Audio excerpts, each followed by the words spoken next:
The scramble for Africa. The geopolitical pattern repeats. There is a historical pattern of great power competition that is mathematically precise, resource-driven, and utterly ruthless. We are watching this pattern repeat right now, not with flags and gunboats, but with debt, infrastructure, and mineral rights. The new competition is the inevitable scramble for Africa, where the West and China are engaged in a zero-sum, high-stakes game to recolonize the continent for the essential resources of the 21st century: lithium, cobalt, and rare earth minerals. The original scramble for Africa in the late 19th century was driven by gold, diamonds, and rubber. The new scramble is driven by the global transition to renewable energy and electric vehicles. The power that controls the minerals necessary for the battery revolution controls the future of the global economy. Africa holds the key. This is the story of the repeating geopolitical pattern, the specific mechanism of the debt for infrastructure swap used to secure control, and why this new form of resource competition guarantees an unstable, fractured, and strategically critical African continent for the next 50 years. We will analyze the four-stage pattern of modern resource colonization and show why this is an unavoidable geopolitical war for the future. Chapter 1. The new resource. Imperative, lithium, and the energy transition. The engine of the 21st century global economy is no longer oil. It is the lithium-ion battery. The global commitment to decarbonization, the surge in electric vehicle, EV production, and the necessity of massive battery storage for renewable energy grids have created a mineral demand shock that is the single greatest driver of modern geopolitics. Africa is the indispensable key to meeting this demand, placing the continent at the center of a geopolitical firestorm: the mineral shift from oil to atoms. The original scramble for Africa was triggered by the Industrial Revolution's demand for raw materials and markets. The modern scramble is driven by the energy transition's demand for specific non-fungible minerals. Cobalt, essential for battery cathodes, offering stability and high energy density. The Democratic Republic of Congo, DRC, controls over 70% of the world's supply. Lithium, the core component of EV batteries. Africa possesses significant, largely untapped reserves, particularly in Zimbabwe, Mali, and the DRC. Rare earth elements, REEs. A group of 17 elements critical for high-tech applications, including magnets for EV motors and wind turbines. Africa holds over 1/3 of the world's total reserves. Control over these minerals is synonymous with control over the future of mobility, defense technology, and green energy. This resource imperative guarantees that the competition will be fierce, zero-sum, and prolonged. The geopolitical vacuum, China's early dominance. The West, complacent after the Cold War and focused on service economies, failed to recognize the strategic importance of mineral processing and securing long-term African mineral rights. China, operating under a 50-year strategic plan, moved into this vacuum with devastating efficiency. China's early dominance was built on two fronts: mining assets and processing capability, mining asset control. Over the last 2 decades, Chinese state-owned enterprises, SOEs, and private companies have systematically acquired stakes in or outright control of major African mines. In the DRC, for instance, Chinese companies control the majority of the copper and cobalt mining operations. This control is not just about extraction, it is about establishing a permanent footprint, the processing monopoly. Crucially, China invested heavily in the infrastructure necessary to refine and process these raw African minerals into battery-grade materials. China now controls 80% of global lithium hydroxide production and 60% of global cobalt refining. This processing monopoly means that even if a European or American company extracts cobalt from the DRC, it must eventually be shipped to China for final processing before it can be used in a Western car battery. This choke point gives Beijing immense leverage. The West's late awakening. The scramble begins. The West's reaction to China's early dominance has been a panicked, synchronized attempt to play catch-up. The realization that control over these minerals is a national security imperative, not just an economic one, has accelerated the scramble. The U.S. focus, energy security. The U.S. Inflation Reduction Act, IRA, explicitly requires EVs to source minerals from countries that have free trade agreements or are deemed critical allies, directly attempting to push supply chains away from China-controlled assets. This policy forces U.S. companies to scramble for non-Chinese sources in Africa, creating diplomatic and economic pressure points. The EU focus, Raw Materials Act. The European Union has launched the Critical Raw Materials Act, mandating that the EU must mine a certain percentage of its strategic materials domestically or through reliable partners, i.e. Africa. This policy commits vast European capital and diplomatic weight towards securing African deals. This late Western entry into the competition ensures that the scramble will be intensely confrontational. The two economic titans are now meeting head-to-head in dozens of African capitals, leading to the repeating geopolitical pattern of external powers viewing Africa solely as a strategic chessboard. Chapter 2. The four-stage pattern of modern resource colonization.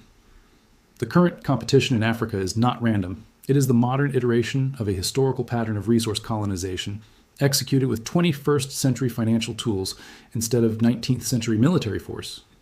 Understanding the four-stage pattern of modern resource colonization is crucial to seeing how control is secured and locked in. Stage 1. The initial assessment and elite capture. This stage involves identifying the most resource-rich yet institutionally weak nations and securing the cooperation of the ruling political elite. Resource mapping. External powers. China, US, EU conduct detailed geological and institutional assessments to determine where the highest grade deposits, lithium, cobalt, intersect with the weakest governance structures, highest corruption, lowest regulatory capacity. Elite capture via personal debt. Unlike the old system where colonial powers bribed local chiefs with trinkets, modern colonization uses sophisticated financial instruments. External powers provide private loans, political donations, and lucrative business opportunities directly to the small ruling class, creating a personal financial incentive for the elite to prioritize foreign interests over national development. This secures the initial mining concessions. The China model.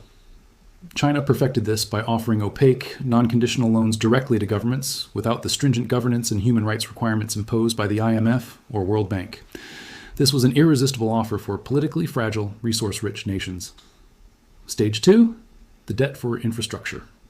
Swap, the colonial mechanism. This is the core mechanism that replaces military subjugation. It is the process of using massive infrastructure projects to secure long-term mineral rights and ensure the resource flows are permanent. The offer.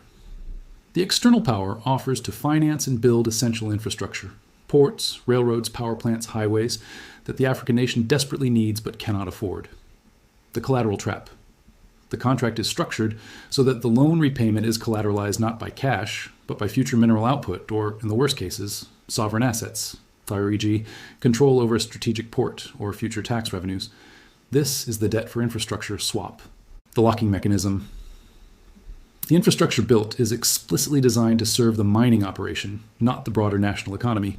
For instance, a railway will run from the copper mine directly to a Chinese-controlled port, bypassing local cities and making the African nation dependent on the foreign power for the extraction and export of its own resources. The infrastructure locks the nation into a primary role as a resource supplier. Stage 3, the exclusion and anti-access strategy. Once the initial concessions and infrastructure are secured, the occupying power moves to exclude rivals and solidify its dominance. This is where the competition between China and the West becomes most direct. The Chinese strategy, price exclusion. China uses its near monopoly on processing to exclude Western rivals.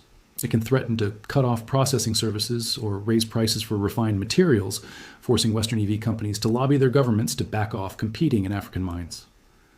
The Western strategy, regulatory exclusion. The West uses regulatory barriers, e.g., IRA rules requiring non-Chinese sourcing, and diplomatic pressure, IMF or World Bank conditions, to warn African nations about accepting further Chinese debt. This aims to force African countries to choose between Western markets, where their products are sold, and Chinese capital, where their mines are financed. The conflict zone. This stage creates intense volatility as African nations are squeezed between the two giants, leading to political instability, coups, and internal conflicts financed by one external power or the other. Stage 4. The resource, drainage, and dependency. The final stage is the established and sustained drainage of resources, which lasts for the 50 to 100-year lifespan of the mining agreement, ensuring multi-generational dependency. Raw material export. The African nation remains structurally reliant on exporting raw, unprocessed material at prices often determined by the foreign controlling power. Lack of value. Addition, the country misses out on the massive value-added steps, refining, manufacturing batteries, and building finished products. The wealth created by the energy transition flows entirely out of the continent. Permanent indebtedness. Since the economic growth generated is insufficient to truly industrialize the economy, the nation remains chronically dependent on external debt for social spending, perpetuating the cycle of debt for infrastructure and cementing its role as a resource provider. Chapter 3. China's Debt Trap. Diplomacy, the new colonial tool. China's strategy in Africa is the most significant development in resource geopolitics of the 21st century. It is a powerful, integrated, and historically resonant approach that skillfully utilizes finance and infrastructure to secure resource control, a mechanism often termed debt trap diplomacy. The principles of China's Model China as approach contrasts sharply with the historical Western model of direct military conquest, or the recent Western model of conditional governance-focused aid, the IMF-US World Bank model. Speed and scale.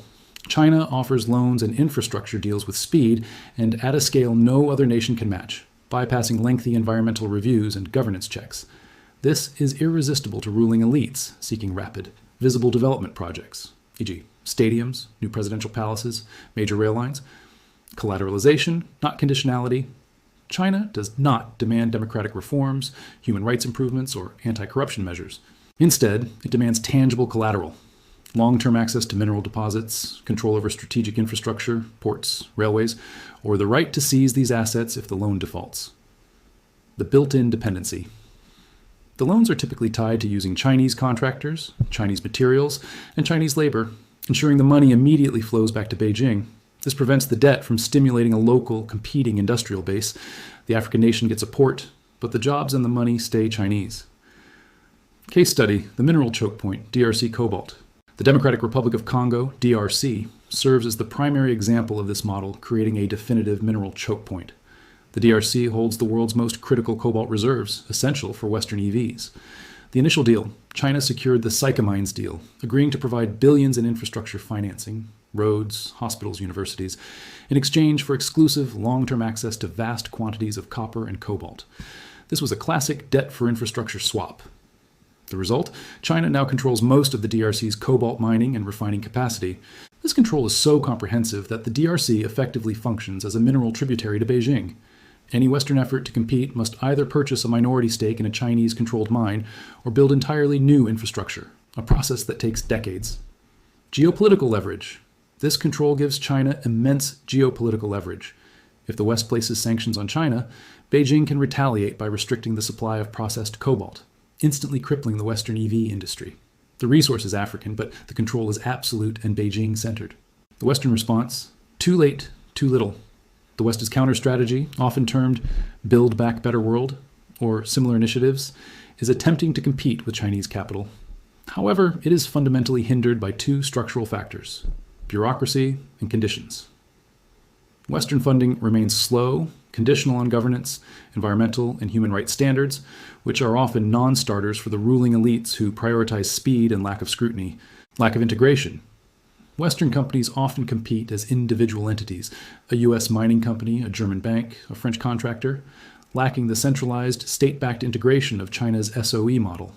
China offers a single, fully integrated package: financing, building, extracting, and processing. The West does not. China-ES debt trap diplomacy successfully completed stages 1 and 2 of the modern colonization pattern long before the West acknowledged the severity of the mineral threat. This head start guarantees a period where the continent is systematically drawn into Beijing's economic orbit, with resource flows locked in for decades. Chapter 4. The West's Desperate Catch-Up.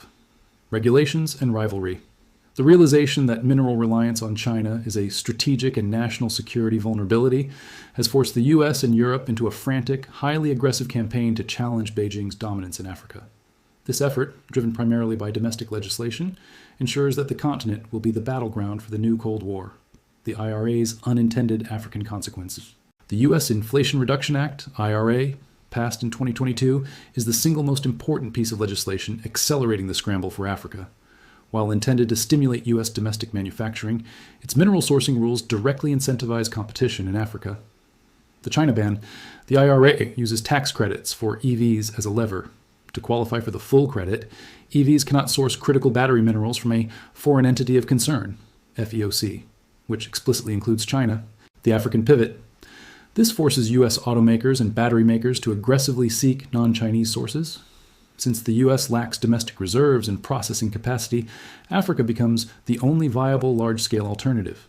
This regulatory pressure forces U.S. capital and diplomacy onto the continent in direct competition with Chinese interests, fulfilling stage 3 of the resource colonization pattern, exclusion strategy. The dilemma: the U.S. must now navigate a massive political dilemma. It needs non-Chinese minerals, but the African countries where these minerals are located often have poor governance and weak rule of law.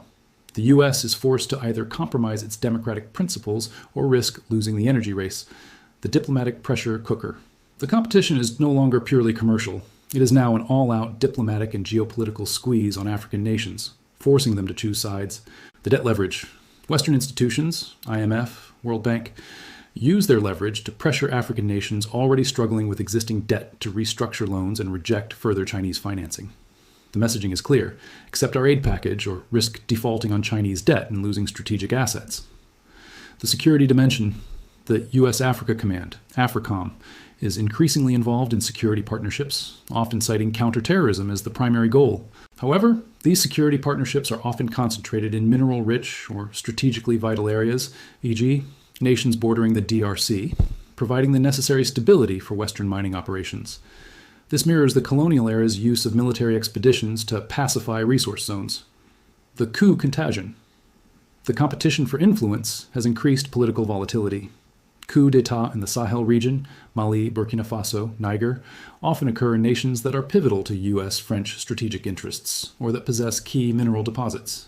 External powers are accused of backing different factions, turning local political instability into a proxy struggle for resource access. The resource nationalism counter-trend. A crucial counter-trend is emerging in Africa: resource nationalism. African nations are increasingly aware of the geopolitical game being played on their soil and are demanding a fairer share of the mineral wealth. Value-added mandates. Nations like Namibia and Zimbabwe are implementing policies that prohibit the export of raw lithium ore, forcing foreign investors to build local processing facilities. This aims to move the nation from stage 4, raw drainage, to a higher value-added economic role. Equity demands. Governments are demanding larger state equity stakes in new mining projects and renegotiating old colonial-era concessions. This is a direct challenge to the Chinese and Western models of resource control. This rising resource nationalism guarantees that the scramble will be more expensive and volatile for both China and the West, as African leaders demand to be treated as partners rather than simply strategic extraction points. Chapter 5. The guaranteed outcomes: volatility and dependency. The inevitable scramble for Africa guarantees a set of long-term outcomes for the continent and the global order. These outcomes are defined by increased internal volatility, chronic economic dependency, and the final dissolution of the post-Cold War geopolitical consensus. 1. Chronic internal volatility and proxy conflict. The continent will remain chronically unstable, with local conflicts serving as proxy battlegrounds for mineral control between China and the West. Weaponized instability. As the competition intensifies, stage 3, neither side can afford to let the other gain a definitive resource advantage. This incentivizes the financing of internal opposition or the backing of specific military factions in mineral-rich nations. The historical pattern is clear. Where external powers compete for resources in weak states, violence and instability increase. The Cobalt Wars. The DRC, holding the world's largest cobalt reserves, remains the single most dangerous geopolitical flashpoint. The combination of intense internal power struggles, vast mineral wealth, and the direct competition between Chinese and Western interests makes continued conflict and governance failure virtually guaranteed. The resources fund the violence, which in turn justifies further external intervention. Erosion of sovereignty. The reliance on foreign security and debt ensures that while African nations may hold the title of sovereignty, their fiscal and resource policy decisions are effectively dictated by Beijing or Brussels, or Washington, perpetuating the colonial-era dynamic of external control. 2. Economic dependency and value drainage. The scramble guarantees that Africa will remain economically dependent for the next generation, despite sitting on the wealth of the future. The processing choke. The most devastating long-term effect is the continued lack of local processing capability. Even with successful resource nationalism, e.g., banning raw ore exports, the continent still lacks the multi-billion-dollar infrastructure and sophisticated chemistry required to refine battery materials. This means African nations will still rely on Chinese, or eventually Western processors, locking the value-added steps outside the continent. Structural resource trap. The overwhelming focus on mining investment crowds out investment in other, more diversified sectors like light manufacturing, technology, and advanced agriculture. The economy remains structurally reliant on commodity prices, ensuring that when the global price of lithium or cobalt inevitably fluctuates, the African economies suffer disproportionately. The continent is trapped in the resource curse. Inter-African fragmentation. The competition forces African nations to compete fiercely against each other for foreign capital. And resource deals, undermining efforts toward regional economic integration, e.g., the African Continental Free Trade Area, AFCFTA. The external competition fractures internal solidarity. 3. The guaranteed end of the geopolitical consensus.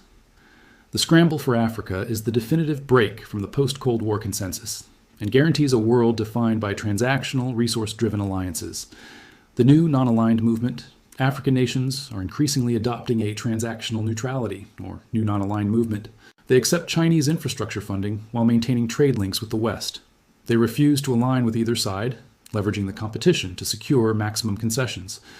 This creates massive uncertainty for global diplomacy, as no major power can rely on African support in international forums. Resource as power. The future of global power will shift away from nuclear arsenals and toward control over the mineral components of the energy transition. The power that can guarantee its supply of lithium, cobalt, and rare earth minerals will determine the speed of the global energy transition and possess immense leverage over all industrial competitors. The repetition of history. The new scramble for Africa confirms the historical pattern. Geopolitics is ultimately defined by resource security. The 19th century competition for rubber and gold has simply been replaced by the 21st century competition for lithium and cobalt. The actors, the tools, and the rhetoric have changed, but the inevitable outcome, external powers subjugating resource wealth through financial and political means, remains tragically the same. The global transition to green energy is being built on the foundation of a newly colonized continent,